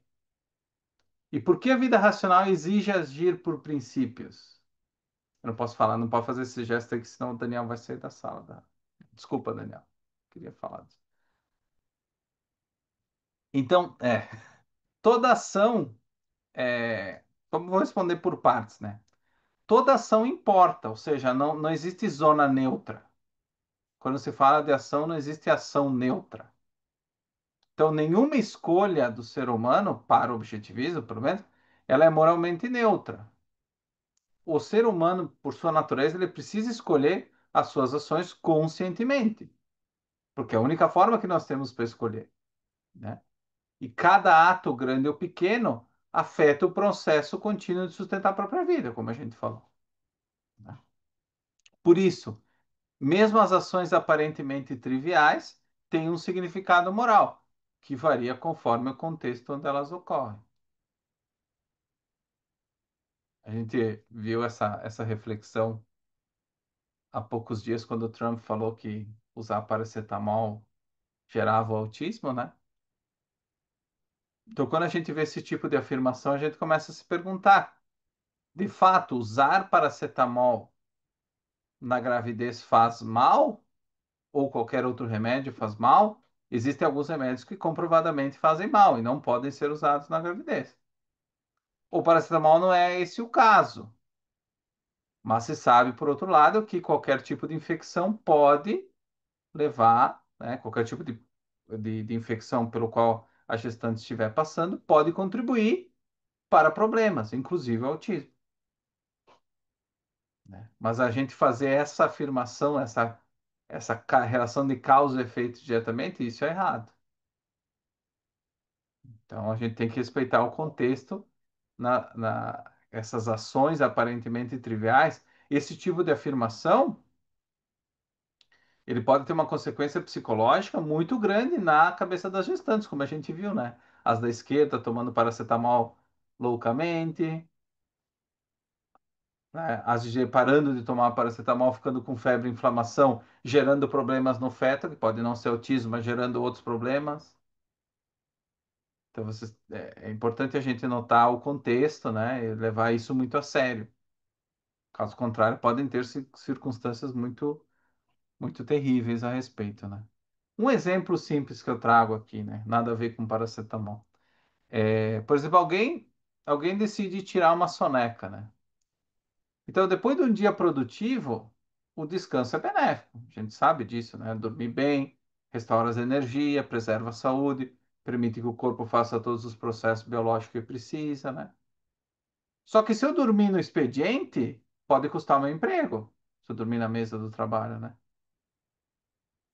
Por exemplo, e se eu deitar no relento no meio de uma tempestade ou ir jogar futebol no meio da tempestade, fico muito sob o risco de cair um raio na minha cabeça, né? Pode ser fatal.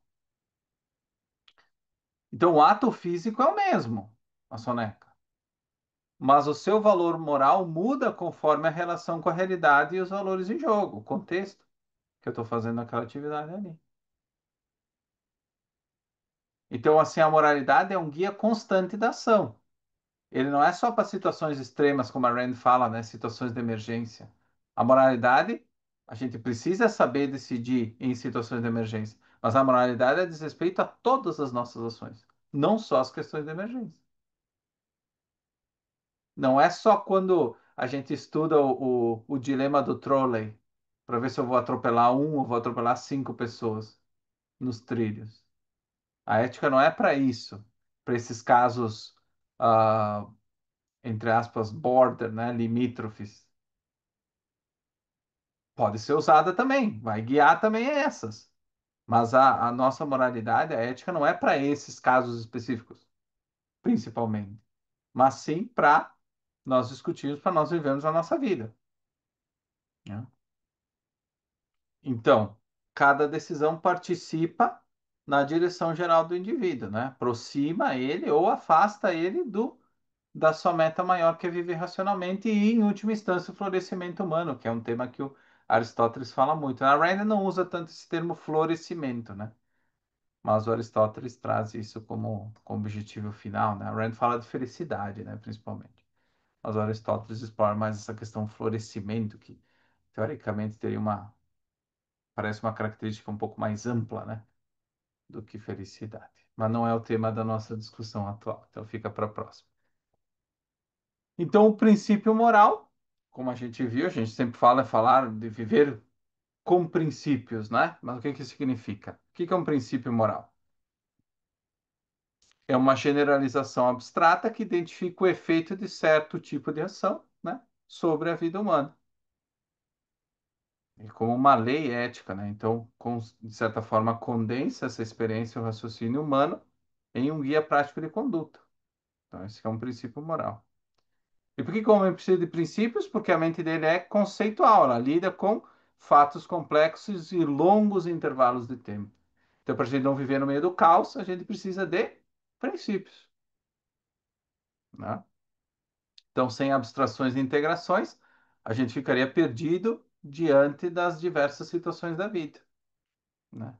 Então, os princípios morais são ferramentas que permitem agir com coerência e previsibilidade, conectando o conhecimento ao comportamento. É importante notar que existem princípios da física, existem outros princípios, né? Aqui a gente fala de princípios morais, mas eles geram também a mesma lógica.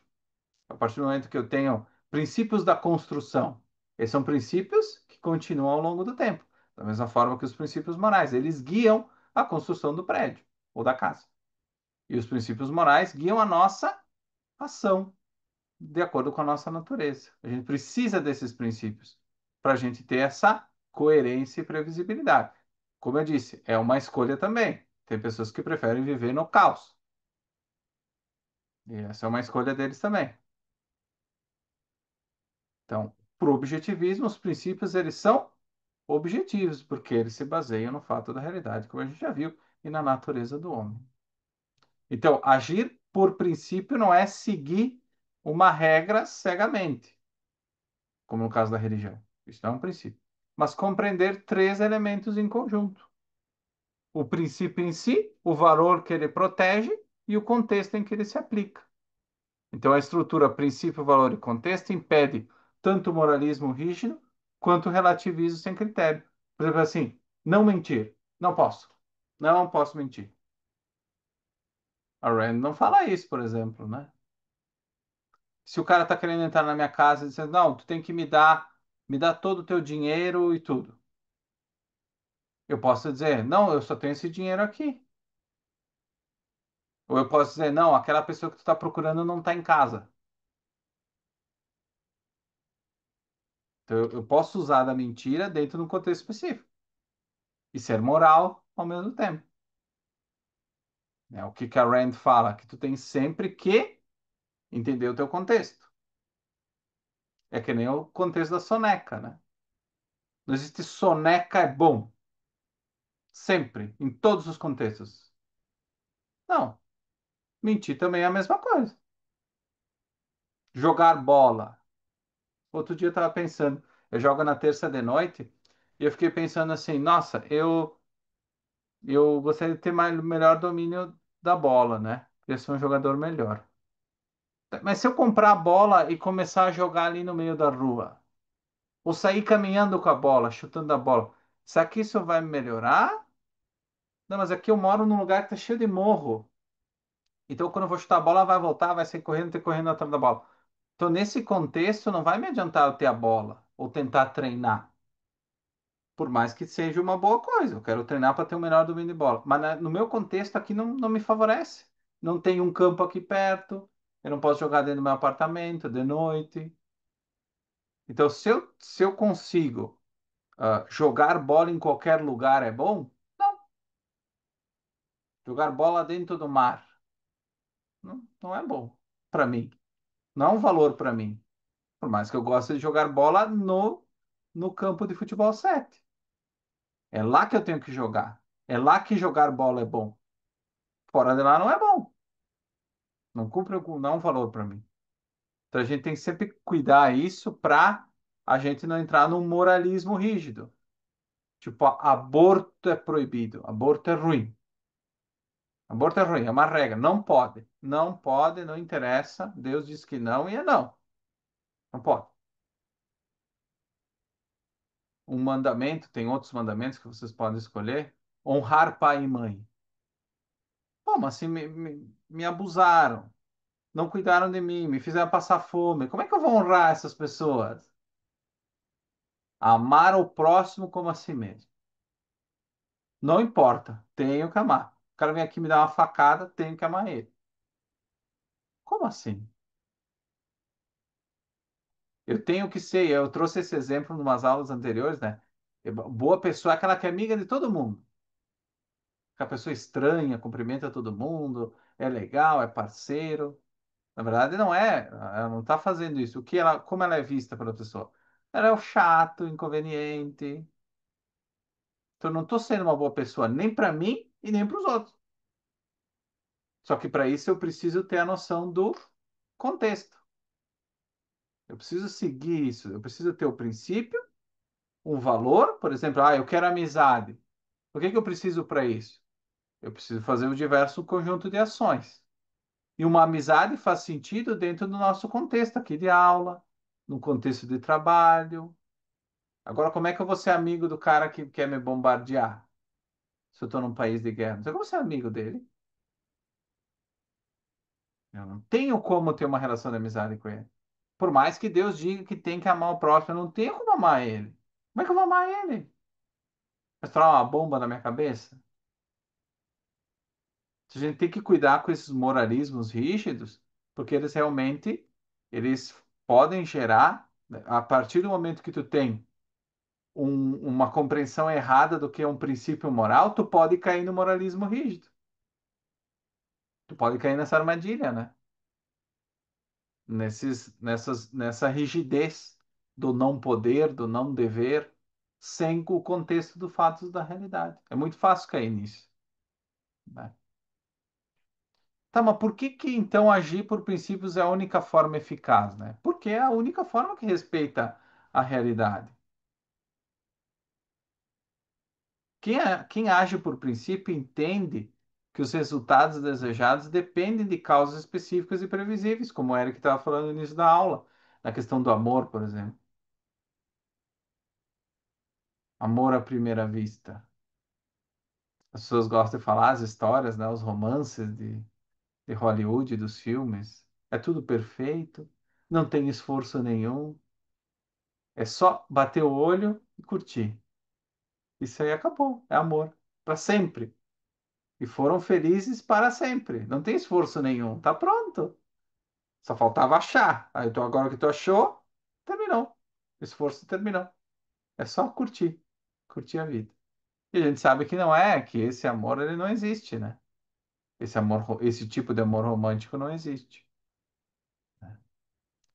Então, como dá trabalho viver por princípios, muita gente acaba caindo no pragmatismo, que o Eric comentou antes também. O que que é o pragmatista, né? Ele decide caso a caso. O que que ele busca? Um ganho imediato sem pensar na consequência. Isso, de fato, muita gente diz que isso é realista, né? Mas, na verdade, é uma forma de cegueira moral. E o que está ignorando, né? Onde que está a cegueira nisso, né? Ele ignora que a vida, o que que é? É um processo contínuo. Cada ação que eu tomo hoje influencia as outras. Então, o pragmático ele pode mentir hoje para obter uma vantagem, mas ele precisa mentir de novo amanhã para cobrir a mentira de hoje. E no fim, ele vai perder a confiança que torna qualquer relação um negócio possível. Porque ele começa a pensar assim: tá, eu tive 3 vezes, deu certo. Eu vou mentir uma quarta. Mas ele começa a pensar: tá, mas será que o Eric não tá fazendo a mesma coisa? Aí tu começa a ser cético, né? Tá, imagina, eu não sou o único no mundo. Eu tô fazendo isso. Mas se o Eric estiver fazendo isso também? E se minha esposa estiver fazendo isso? E se o meu pai estiver fazendo isso? Ah, mas daí eu não quero viver nesse mundo, tá? Mas como é que eu sei daí? Começa a dar um problema, né?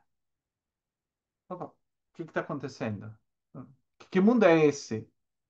Por isso que muitas pessoas justamente caem nesse caos, né? Nesse ceticismo generalizado, que era o ceticismo da Dominique, por exemplo, na Nascente, né? Esse mundo que o Rourke vive não existe. É só o Rourke que é assim, ninguém mais é como o Rourke. Então, se ele continuar agindo dessa forma, ele vai ser amassado pelo mundo, porque ninguém no mundo tem princípios. É só o Rourke. Então, ele vai ser derrotado. A consequência, se isso é verdade, ele vai ser derrotado pelo mundo. Ele não vai conseguir levar o peso do mundo, que nem o Atlas, né? Vai chegar uma hora que ele vai cansar. Vai chegar uma hora que ele não vai ter negócios, que ele não vai conseguir trabalhar em nenhum lugar. Essa é a consequência lógica disso, né? Dessa visão mais cética. Só que, claro, não quer dizer que não existem pessoas assim. Talvez muito mais pessoas assim do que pessoas racionais e com princípios. Mas não são todas sem princípios, né? Tá é bom a gente fazer essa colocação, né? Fala, Eric. Ainda sobre aquela questão do amor incondicional, ou do amor sem esforço, amor à primeira vista, essas coisas. E a questão do honrar o pai e a mãe e respeitar as pessoas e tal.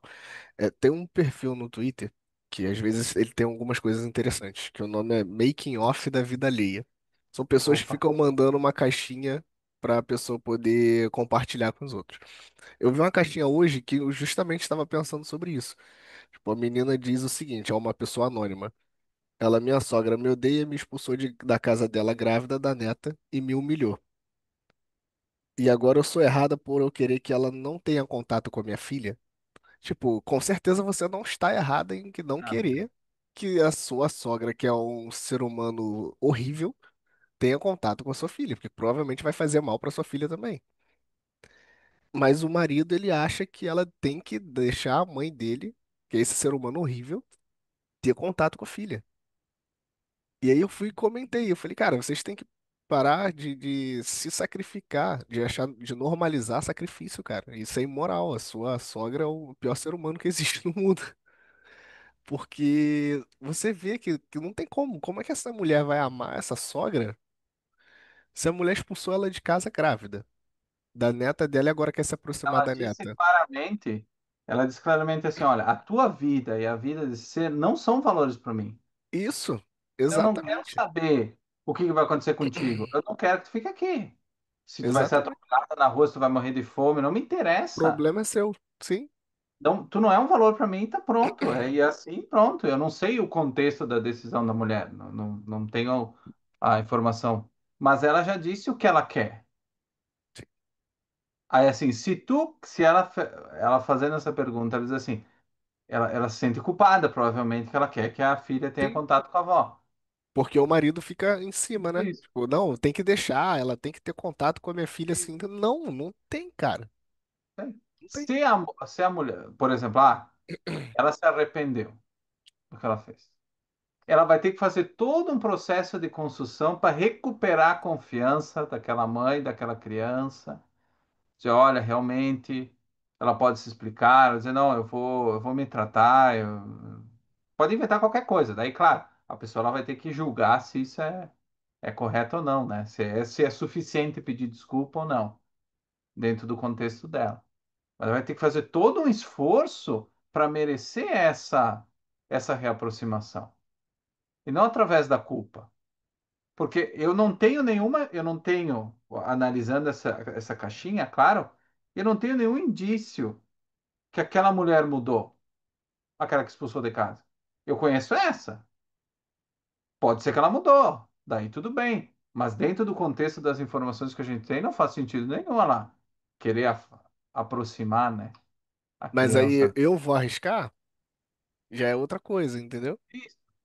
É complicado decidir essas coisas, mas assim, eu não, assim, no meu particular, se acontecesse algo parecido comigo, eu não ia querer ver essa pessoa nem pintada de ouro, nem perto de mim, nem pintada de ouro, de jeito nenhum.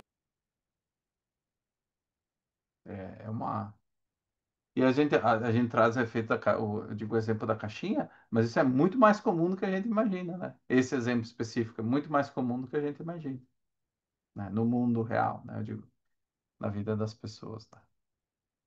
Fala, Daniel, tu tinha levantado a mão. Não, você falou do Hork, né?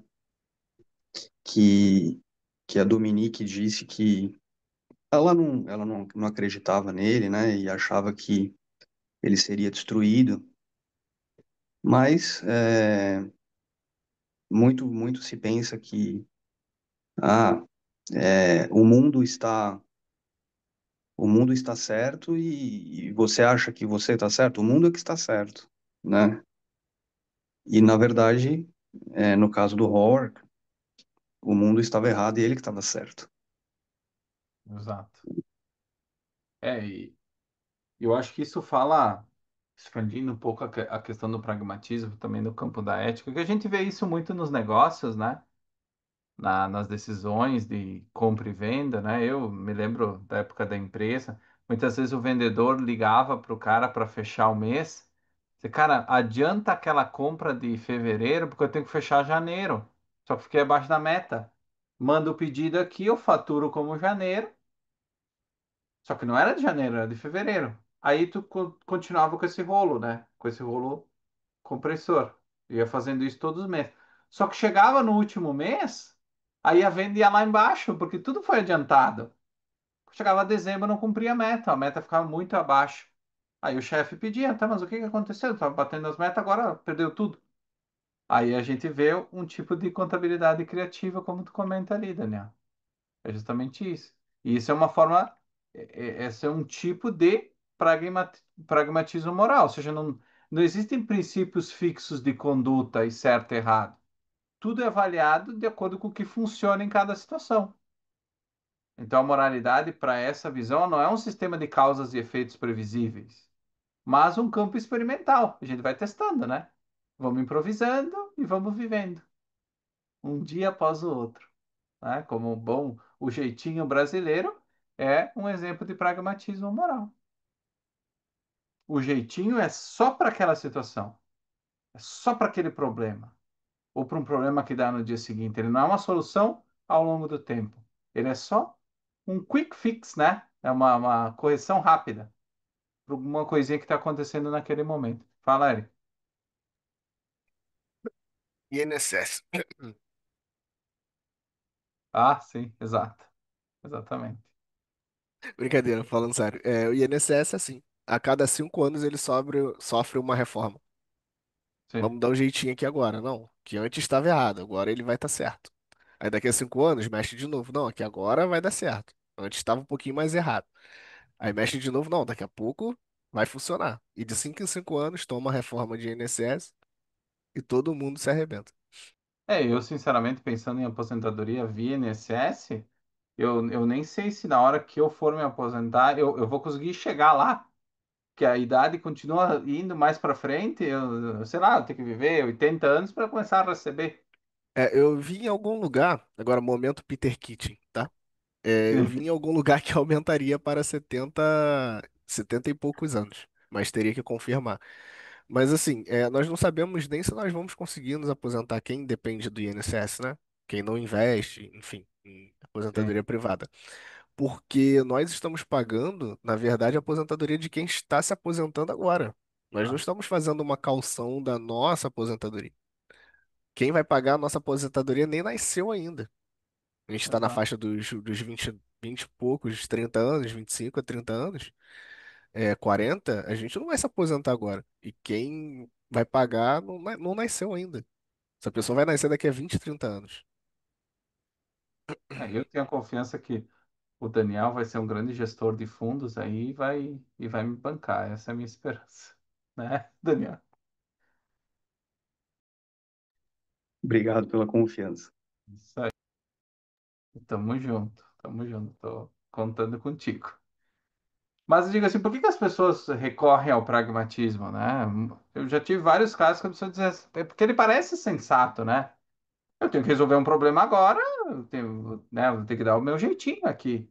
O mundo muda, acontecem as guerras, tem muitas situações complexas, eu fico doente, né? Por que que eu não ajusto a moralidade a cada caso, então? Né? Por quê? Tudo é tão difícil, né? Então, eu parece sensato usar o jeitinho, na verdade. Se perguntar para a maioria das pessoas, vai dizer, não, mas eu tenho que viver, né? Eu tenho que sobreviver. Se eu não der o jeitinho hoje, talvez não tenha para comer amanhã. Então, ela aprende cognitivamente, ela molda o sistema decisório dela, essa filosofia molda toda a vida dela.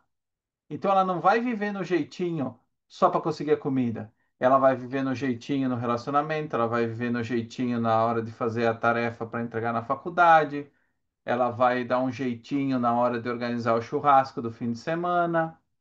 Ela vai usar o jeitinho para tudo.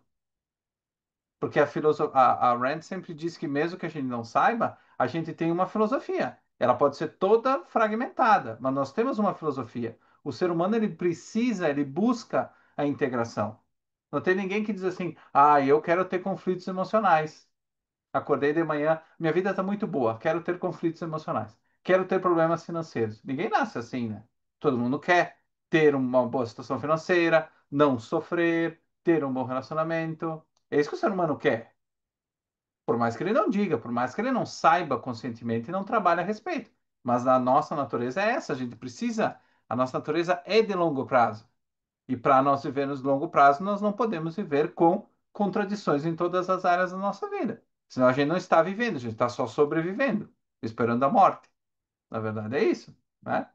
Está esperando a tragédia. A tragédia vai acontecer alguma hora. A gente só não sabe quando. Então, quando tu vive no caos, tu pode não se dar conta, mas tu está só esperando a tragédia. Ela vai acontecer, de uma certa forma, né? A vida está sempre por um fio, como o Daniel colocou ali, justamente, né? Só que a vida, como a Rand destaca, ela é regida por princípios de longo prazo e não por acasos momentâneos, né?